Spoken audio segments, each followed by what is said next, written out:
Après le cas clinique sur la polyarthrite rhumatoïde, nous allons voir un cas clinique sur la spondyloarthrite ankylosante.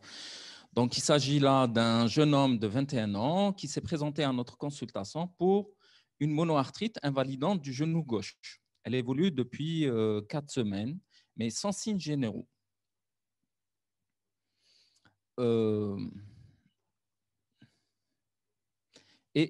Sans fièvre, surtout sans fièvre, ça c'est très important. D'ailleurs, c'est son premier épisode. C'est la première fois qu'il présente une monoarthrite invalidante de son genou. Alors, on revient en arrière. Voilà. Donc, à l'interrogatoire, il s'agit d'un jeune étudiant en marketing. Il n'a aucun antécédent personnel ou familial, pas d'infection récente rapportée, absence de porte d'entrée. Juste à noter la notion de lombalgie chronique et de fessalgie à bascule depuis 2 ans qui mettait sur le compte d'une sciatique commune et qui répond très bien aux anti-inflammatoires non stéroïdiens. Donc, quelle est votre démarche diagnostique juste après votre interrogatoire? Est-ce qu'on doit faire une radiographie du genou en urgence, faire une IRM du genou gauche, faire une TDM, donc un scanner du genou gauche, examen clinique du rachis lombaire et des sacroiliaques, et rechercher d'autres signes cliniques associés? Donc, à votre avis.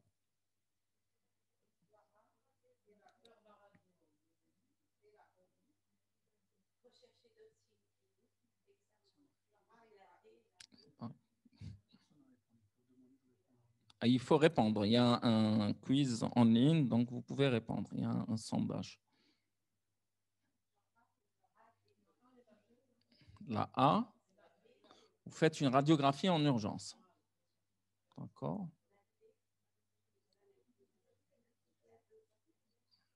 Il y a un seul.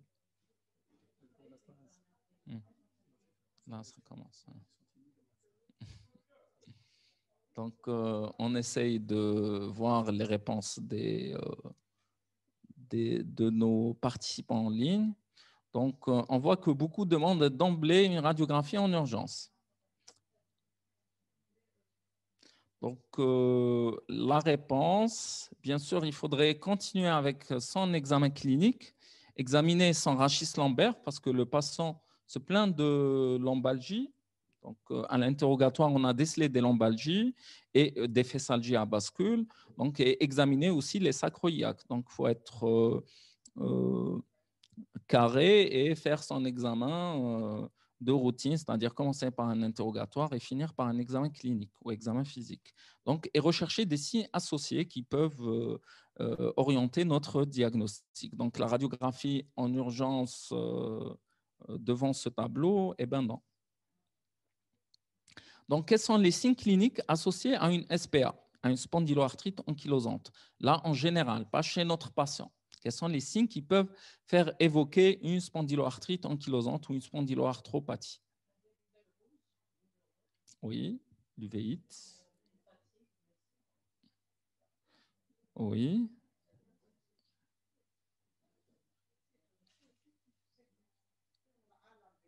La A et la B. Donc, les réponses. Donc, c'est l'œil rouge douloureux, la fatigue et la fièvre. Bon, on peut avoir un fibroncule lors des poussées de spondyloarthrite, mais ce n'est pas spécifique à la pathologie. Donc, comme aussi la fatigue. Hein. La fatigue, c'est un symptôme commun qu'on peut avoir chez tout le monde. Donc, l'œil rouge douloureux, par contre, l'uvéite antérieure, peut être associé et peut aider au diagnostic de SPA. Diarrhée chronique dans les maladies inflammatoires chroniques intestinales, un psoriasis cutané et une urétrite. On a une monoarthrite avec lombalgie. Et donc, est-ce que ce n'est pas une arthrite réactionnelle? Donc, l'examen clinique, on continue notre examen clinique. Le patient est de poids normal avec une taille de 1,72 m pour 65 kg. Il est en bon état général, il est apyrétique, il présente une boiterie gauche à la marche. Ben, c'est dû à sa monoarthrite du genou. Il présente un gros genou chaud et douloureux à la mobilisation, limité à la flexion et avec une flexion qui se bloque à 60 degrés. Il y a un syndrome rachidien lombaire, donc il y a une raideur lombaire avec un indice de Schaubert à 10-12 cm. On sait très bien que l'indice de Schaubert, c'est à la flexion, on mesure un espace de 10 cm à partir des crêtes iliaques, donc plus haut vers le rachis lombaire, ça doit être supérieur à 14 cm. Donc, et il y a une douleur aux manœuvres de rapprochement et d'écartement des sacro-iliaques. Donc, quand on teste les sacro-iliaques, on les trouve douloureuses. Donc, le reste de l'examen clinique est sans anomalie. Donc, voici son genou. Donc, à l'inspection déjà, on voit que c'est un gros genou, comparé à l'autre genou indemne. Donc, quelle est la conduite à effectuer sans attendre pour affiner votre diagnostic? Est-ce que vous hospitalisez le patient? Vous faites une radiographie de son genou? Donc, est-ce que c'est le geste à faire sans attendre? Une IRM du genou, faire une ponction et étude du liquide synovial ou CRP en urgence.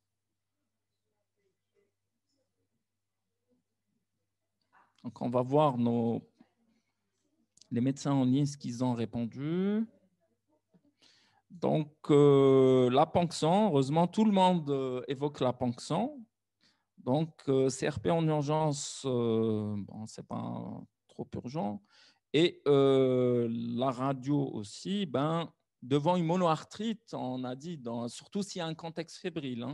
Donc, il faudrait hospitaliser le patient. Alors, on doit hospitaliser le patient, immobiliser son genou, éliminer une arthrite septique et faire une ponction du liquide synovial.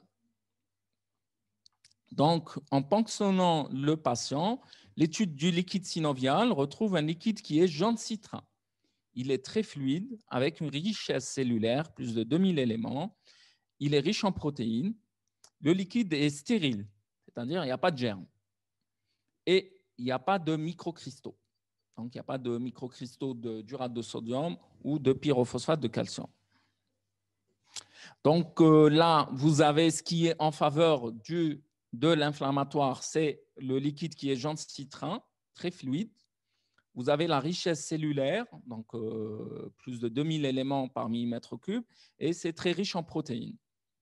Ce qui est à l'encontre de l'inflammatoire toujours, c'est-à-dire du rhumatismal chronique, donc c'est que le liquide est stérile, il n'y a pas d'infection normalement, et il n'y a pas de microcristaux, donc ce n'est pas un microcristallin, ce n'est pas un métabolique, ce n'est pas une goutte ou une chondrocalcinose.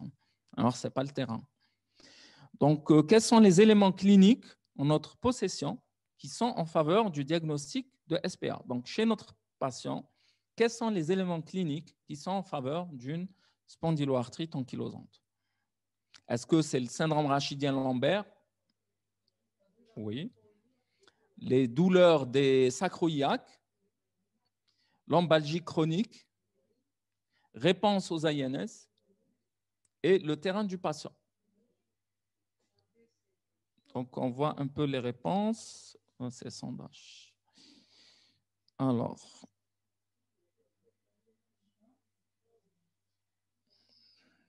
donc, pratiquement, ils ont répondu pour toutes les propositions. Donc,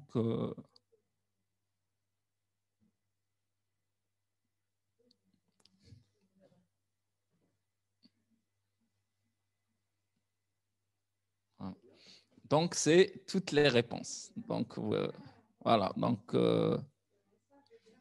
voilà, le message est bien passé. Donc, devant un syndrome rachidien lombaire, chez notre patient, il est raide de son rachis. Les manœuvres des sacro-iliaques sont positives. Il y a une lombalgie chronique, on l'a dit, dans les critères ASAS, plus de 3 mois de lombalgie inflammatoire. Là, il s'agit d'une douleur inflammatoire, avec réponse aux INS, et le terrain du patient. Il s'agit d'un jeune homme. Donc, 1 mois de lombalgie inflammatoire, 3 mois de lombalgie inflammatoire, avec réponse aux INS et le terrain du patient. Donc, voilà. Donc, c'est toutes les réponses. Donc, voilà. Donc, devant un syndrome rachidien lombaire, chez notre patient, il est raide de son rachis. Les manœuvres des sacro-iliaques sont positives. Il y a une lombalgie chronique, on l'a dit, dans les critères ASAS, plus de 3 mois de lombalgie inflammatoire. Il y a une douleur inflammatoire avec réponse aux INS et le terrain du patient. Donc, C'est le terrain par excellence pour la SPA. Donc là, on revoit un peu notre cas clinique. Donc, c'est un jeune homme de 21 ans. Il y a une monoarthrite. C'est vrai que ça prête à confusion, surtout que ça évolue depuis que 4 semaines. Donc, mais dans un contexte particulier de lombalgie chronique et féssalgie à bascule. Il n'y a pas de fièvre, il n'y a pas de signes généraux. Donc, le patient n'a aucun antécédent personnel ou familial et il n'y a pas d'infection récente, il n'y a pas de porte d'entrée. À l'examen clinique, il est en bon état général, donc il est apéritique, il n'y a pas de fièvre. Il présente un gros genou douloureux, chaud à la mobilisation. Il est douloureux et on a le syndrome rachidien lombaire à l'examen physique et les manœuvres des sacroiliacs qui sont positifs. Et le reste de l'examen clinique est sans anomalie. Donc, quels paramètres biologiques sont à rechercher pour le diagnostic positif de la spondyloarthrite ankylosante? Alors, les facteurs antinucléaires pour le diagnostic de SPA, les facteurs rhumatoïdes, le HLA27, une CRP positive et des hémocultures.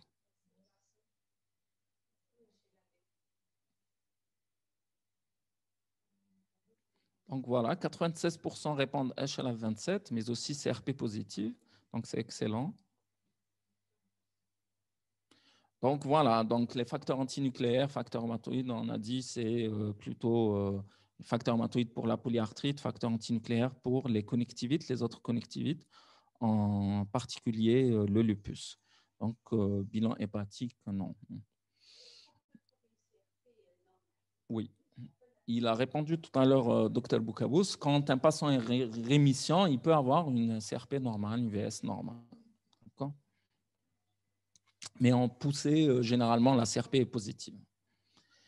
Donc, le bilan sanguin, on retrouve une VS à 55 la première heure, 55 mm la première heure, une CRP à 33, plus de 5 mg par litre, on parle de CRP positive. Donc, elle est positive ici. Donc, et vous avez une formule de numération sanguine normale. Donc, il n'y a pas d'hyperleucocytose concernant l'arthrite septique, si jamais c'est une arthrite septique. Donc, il n'y a pas d'hyperleucocytose. Et le bilan hépatique et rénal est normal. Donc, le bilan immuno, ACPA et donc les facteurs antipeptides citrulinés dans la polyarthrite rhumatoïde, mais aussi les facteurs rhumatoïdes sont négatifs. Les fans sont négatifs et l'HLA27 est positif.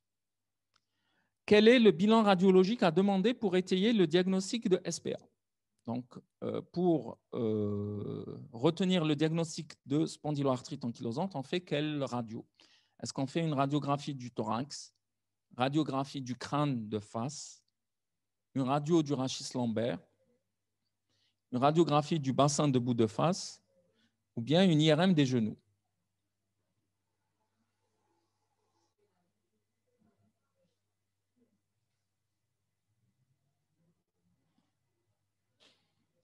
Très bien, tout le monde a compris qu'il faudrait faire des radios du bassin et du rachis lombaire. Donc, voilà, donc on va rechercher une sacroïlite ou bien des syndesmophytes, comme a exposé Dr Abdelawi dans sa présentation, donc, ou bien des syndesmophytes au niveau du rachis lombaire ou des signes qui peuvent évoquer une spondylite antérieure de Romanus. On la voit surtout dans la charnière dorso-lombaire. Donc, attention, l'IRM ne fait pas à elle seule le diagnostic. On a l'habitude que nos amis médecins généralistes demandent des IRM pour un genou qui gonfle ou une articulation qui fait mal. La TDM ou l'IRM ne fait pas votre diagnostic. L'IRM est là pour nous aider à l'orientation diagnostique et c'est le médecin qui la demande selon l'orientation diagnostique. Vous savez très bien que c'est un examen assez cher et peu disponible. Donc, et surtout, la pathologie méniscale n'entraîne pas d'arthrite. On a vu des rhumatisants qui ont un rhumatisme très évolué, une PR ou bien une SPA, ils ont un gros genou, ils s'inquiètent toujours de leur ménisque qui a été détecté il y a 10 ans. Ils pensent qu'au ménisque parce que le premier jour, on leur a parlé, voilà, vous avez le ménisque. Alors que c'était une petite fissure au niveau d'un ménisque qui ne fait pas de mal. Donc, l'IRM ne fait pas le diagnostic. C'est l'erreur courante de nos praticiens. Donc, voici sa radiographie des deux genoux. Donc, on voit que c'est des genoux pratiquement normaux. Donc, on a fait le rachis dorsolombaire. Donc, vous voyez, il n'y a pas de syndesmophite. Donc, pour l'instant, il n'y a rien du tout. On fait un bassin. Donc, on doit analyser surtout les articulations sacro-iliaques. Donc, on ne voit pas d'anomalie. On ne voit pas d'anomalie. Alors, la radiographie des genoux et du bassin est sans anomalie. Est-ce qu'on peut éliminer à ce stade le diagnostic de spondyloarthrite ankylosante? Oui ou non?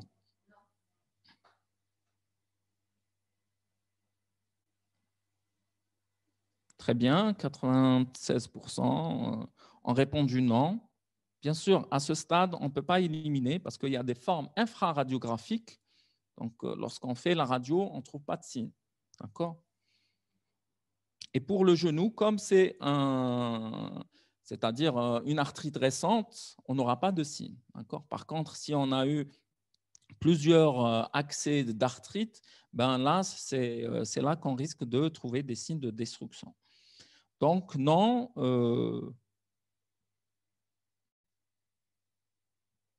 Voilà.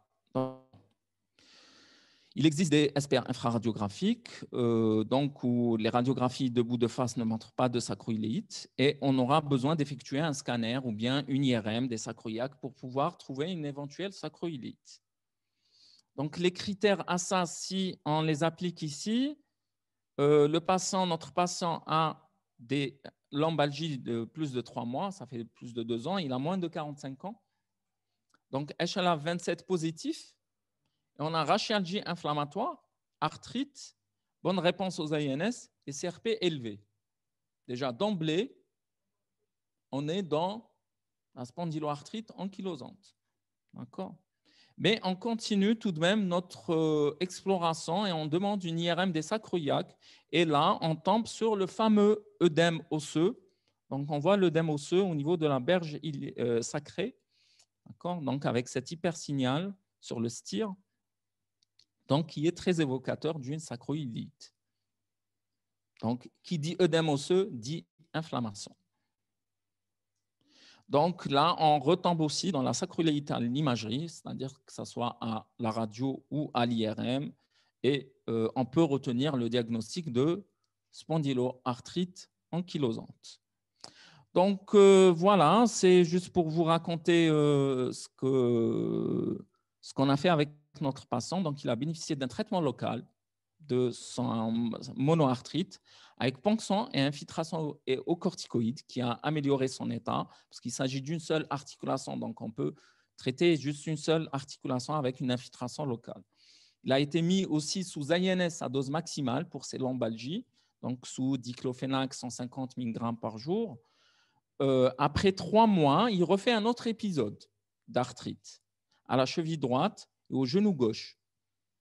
Donc, on a ponctionné infiltré au corticoïde, puis on l'a mis sous sulfasalazine à 2 grammes par jour, en plus des anti-inflammatoires non stéroïdiens. Donc, on a associé parce qu'il y a une atteinte périphérique maintenant qui est manifeste. Il faut savoir que la sulfasalazine ou le méthotrexate n'agissent pas sur l'atteinte axiale dans les spondyloarthrites. Ça n'agit jamais sur l'atteinte axiale. Donc, c'est pour ça le traitement, il est juste à base d'anti-inflammatoires non stéroïdiens quand il s'agit juste d'une atteinte du rachis ou des sacroiliaques. La maladie a évolué par poussée-rémission au bout de 6 mois et vu les rechutes malgré traitement, il a été mis sous un traitement ciblé contre le TNF-alpha, donc un biologique. Voilà qu'il a nettement amélioré et depuis, il va très bien. Donc voilà grosso modo pour le cas clinique. J'espère que c'était fructueux. Je vous remercie pour votre attention.